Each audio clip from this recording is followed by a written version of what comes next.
Assalamu alaikum guys, myself Bilal Saeed and today I'm here with another video tutorial and today we will discuss about plastids. So what are plastids? Plastids are pigment containing membrane bonded bodies, यानी कि हमारे पास ऐसी bodies होती हैं जिनके अंदर ख़ास pigment होते हैं और इनको इनक्लोज किया होता है एक मेम्ब्रेन ने. सो हम कहते हैं कि pigment containing membrane bonded bodies are known as a plastid. So this is how we can define the plastids. So now come to our discovery. अगर हम इसकी डिस्कवरी के बारे में बात करें तो plastids were discover by Ernest Haeckel. उसने सबसे पहले इनको डिस्कवर किया था.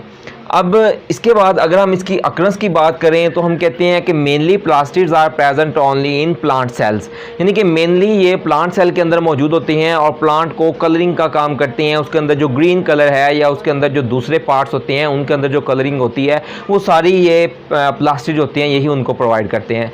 लेकिन प्लांट्स के साथ साथ कुछ प्रोटिस्ट भी ऐसे होते हैं जिनके अंदर एबिलिटी होती है फोटोसिंथेसिस करने की, सच एज यूग्रेना है, उनके अंदर भी प्लास्टिड मौजूद होते हैं क्योंकि वो डे टाइम पे फोटोसिंथेसिस कर सकते हैं, तो उनके अंदर भी प्लास्टिड जो है वो मौजूद होते हैं. लेकिन बाकी जो हमारे पास एनिमल्स वगैरह होते हैं उनके अंदर प्लास्टिड जो है वो मौजूद नहीं होते. तो हम कहते हैं कि ये मेनली हमारे पास प्लांट्स और कुछ जो प्रोटिस्ट होते हैं उनके अंदर मौजूद होते हैं.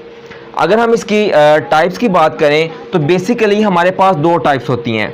उनमें कौन कौन सी होती हैं कि हम कहते हैं कि एक हमारे पास जो है वो क्रोमोप्लास्ट होती है और एक हमारे पास जो है वो लिकोप्लास्ट होती है. क्रोमोप्लास्ट, जो क्रोमा वर्ड है उसका मतलब होता है कलर. तो हमारे पास जितनी भी कलर बॉडीज़ आएंगी वो सारी की सारी क्लोरोप्लास्ट के अंदर आती हैं. इवन जो क्रोमोप्लास्ट के अंदर आती हैं. Even chloroplast is also a type of chromoplast, but according to our book we have three basic types: chloroplast, chromoplast and leucoplast. These are three different types of plastids. So now we will discuss the chloroplast. Chloroplast is the one of the most important long question of this organelle. इसमें ज़्यादातर जो पूछा जाता है वो chloroplast के related question जो है वो किया जाता है लॉन्ग में. शॉर्ट में जो है वो लिकोप्लास्ट और क्रोमोप्लास्ट जो है इनके बारे पूछा जाता है. या अगर तो प्लास्टिड के ऊपर आएगा फिर तो हम सभी लिखेंगे, लेकिन अगर हमें सिर्फ और सिर्फ क्लोरोप्लास्ट के ऊपर क्वेश्चन आ रहा है तो उस वक्त सिर्फ हम प्लास्टिड को डिफाइन करके सिर्फ और सिर्फ क्लोरोप्लास्ट लिखेंगे, क्रोमोप्लास्ट और लिकोप्लास्ट को नहीं लिखेंगे. तो क्लोरोप्लास्ट क्या होते हैं? Chloroplast are green pigment containing plastids. कहते हैं those plastids which contain green pigment which is a chlorophyll, यानी कि क्लोरोफिल रखने वाले जो हमारे पास प्लास्टिड या बॉडीज़ होती हैं उनको हम नाम देते हैं क्लोरोप्लास्ट का. This chloroplast was discovered by Antonie van Leeuwenhoek. ये हमारे पास जो साइंटिस्ट है जिसके बारे में हम पहले सेल की जो थ्योरी थी उसके अंदर भी इसका नाम जो है वो डिस्कस कर चुके हैं. तो इसी ने जो है सबसे पहले जो क्लोरोप्लास्ट थे इनको डिस्कवर किया था. अब ये जो क्लोरोप्लास्ट होते हैं इनके अंदर ये जो क्लोरोफिल मॉलिक्यूल होता है, chlorophyll molecule resemble with the haem group of haemoglobin. अब हीमोग्लोबिन के अंदर जो हीम ग्रुप होता है वो रिजेंबल कर रहा होता है स्ट्रक्चर में. अगर आप इसका स्ट्रक्चर को देखें सिंपल डिफरेंस, ये हम कहते हैं कि बहुत माइन्यूट सा डिफरेंस होता है. जैसे कि आपको स्क्रीन पर नजर आ रहा होगा कि यहाँ पे हमारे पास जो हीम ग्रुप होता है इसके अंदर जो सेंट्रल एटम है वो Fe+ आयंस होते हैं, और जबकि हमारे पास जो क्लोरोफिल मॉलिक्यूल है इसमें जो सेंट्रल एटम जो नाइट्रोजन के दरमियान में है उसमें जो है वो मैग्नीशियम जो है वो होता है Mg+ मौजूद होता है. So this is a difference. Otherwise हम कहते हैं कि इसमें जो क्लोरोफिल मॉलिक्यूल है it resemble to the molecule of haemoglobin. So this one is a organic compound, और इसका फंक्शन क्या होता है? This organic compound is use for absorption of light. ये जो लाइट आके इनके ऊपर पड़ती है उसको ट्रैप करते हैं, ट्रैप करके उसको कन्वर्ट कर देते हैं ATP में. ये अभी हम डिस्कस करेंगे कि वो किस तरह से फंक्शनिंग परफॉर्म करते हैं. अब हम बात करते हैं इसके स्ट्रक्चर के बारे में.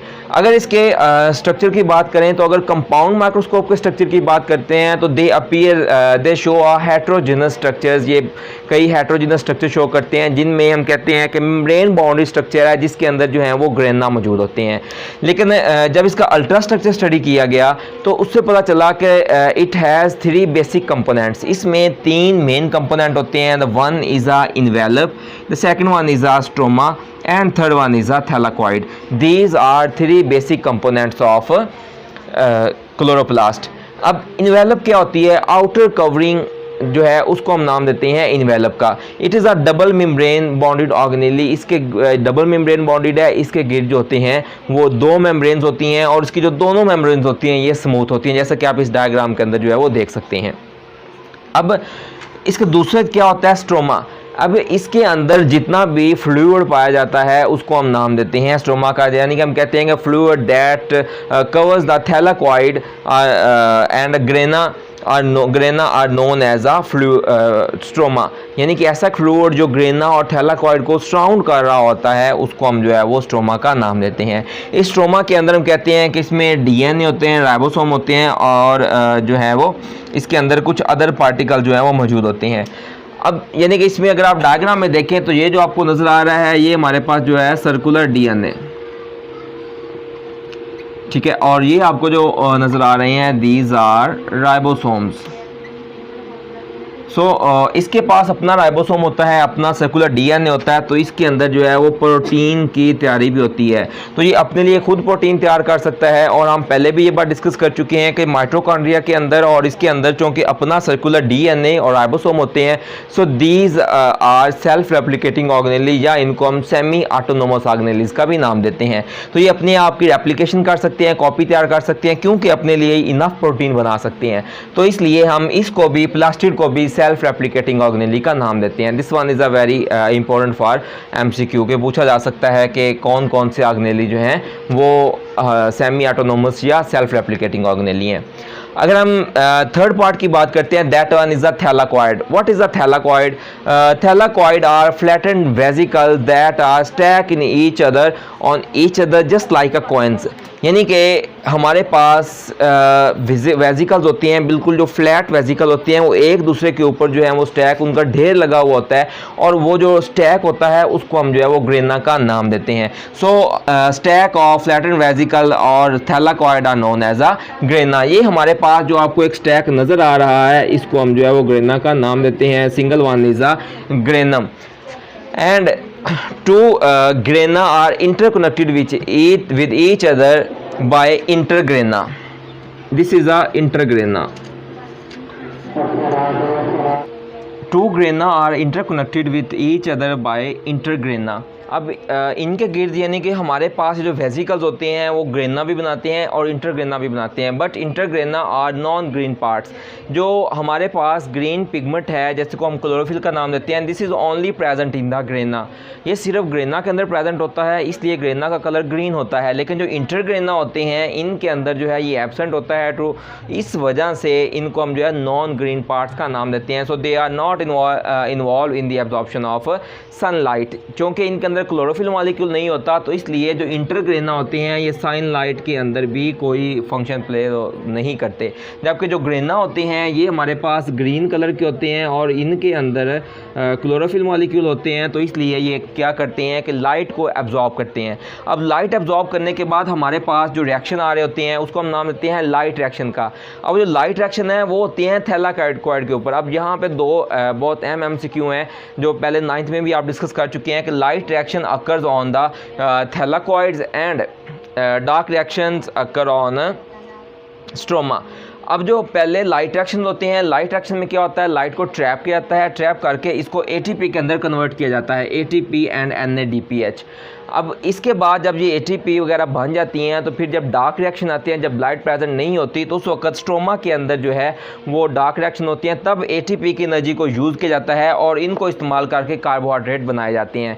देयर इज़ अ मिसकंसेप्शन के लोग ये समझते हैं या बच्चे स्टूडेंट ये समझते हैं कि डायरेक्ट जैसे ही लाइट आती है वो अब्जॉर्ब होती है और कार्बोहाइड्रेट बन जाता है। ऐसा नहीं है, बल्कि क्या होता है कि पहले ये एटीपी के अंदर कन्वर्ट होती है, बाद में एटीपी की एनर्जी को यूज़ करके कार्बोहाइड्रेट जो है वो बनाए जाते हैं। So this is how the photosynthesis occur, और किस तरह से हमारे पास कार्बोहाइड्रेट बनते हैं। हम कहते हैं कि हमारे पास जो है इस तरह से जो ये हमारे क्लोरोप्लास्ट हैं ये हेल्प करते हैं फोटोसिंथेसिस करने में और पौधे को उसकी खुराक बनाने के अंदर, और जितना भी पौधे का ग्रीन कलर होता है वो इनकी वजह से होता है। अब अगर हम इसकी सेकंड टाइप की बात करें, that one is a chromoplast. Chroma को हम पहले बता चुके हैं, क्रोमा वर्ड मीन होता है कलर। सो ये हमारे पास कलर कंटेनिंग पिगमेंट्स होते हैं, लेकिन इसमें एक कलर हम मिस कर देंगे क्योंकि एक कलर की हम पहले बात कर चुके हैं, ग्रीन कलर हम पहले डिस्कस कर चुके हैं। तो हम कहते हैं कि pigments that containing other than green colour के अलावा दूसरे जो पिगमेंट कंटेनिंग हमारे पास बॉडीज़ होती हैं उनको हम नाम देते हैं क्रोमोप्लास्ट का। सो क्रोमोप्लास्ट जो है ये बेसिकली पौधे के उस हिस्सों में पाए जाते हैं जिनका कलर ग्रीन नहीं होता। जैसे कि आप देखें फूल के जो पत्तियाँ होती हैं वो बहुत से कलर की होती हैं, रेड हो सकती हैं, पिंक हो सकती हैं, दूसरे और कलर्स में हो सकती हैं। तो उनके अंदर क्रोमोप्लास्ट होते हैं, ये उनको show colour, attractive colour provide करते हैं जिनकी वजह से इंसेक्ट उनकी तरफ अट्रैक्ट होते हैं।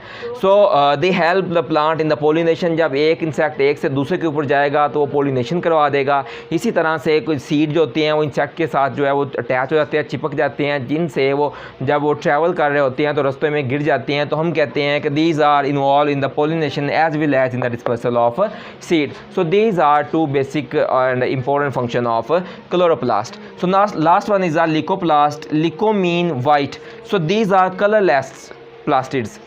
इसमें हमारे पास ये जो प्लास्टिड आते हैं इनमें कलर्स नहीं होते, ये कलरलेस होते हैं। These are present in the underground parts.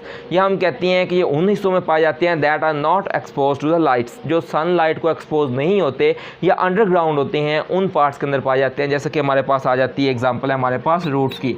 ये रूट्स और ट्यूबर्स वगैरह के अंदर होते हैं। इनका काम जो है वो फूड स्टोरेज करना होता है और प्लांट जो है, प्लांट को जब ज़रूरत होती है उस वक्त प्रोवाइड करना है। So they help in the storage of food. So this is something about plastid. जब लॉन्ग क्वेश्चन अगर प्लास्टिड आए तो उसमें आपने तीनों टाइप्स को और साथ में इसकी डायग्राम को एक्सप्लेन करना है। वैसे basically chromoplast and chloroplast, leucoplast and chloroplast, इन तीनों का जो है डबल मेम्ब्रेनस स्ट्रक्चर होता है, लेकिन इनके स्ट्रक्चर जो है वो बुक में ड्रा नहीं किए गए तो हमें उसकी ज़रूरत नहीं होती। लेकिन बेसिकली जो है इनके क्रोमोप्लास्ट एंड ल्यूकोप्लास्ट ये भी डबल मेम्ब्रेनस ऑर्गेनेलिज होते हैं। So thank you so much for today. अल्लाह हाफिज़।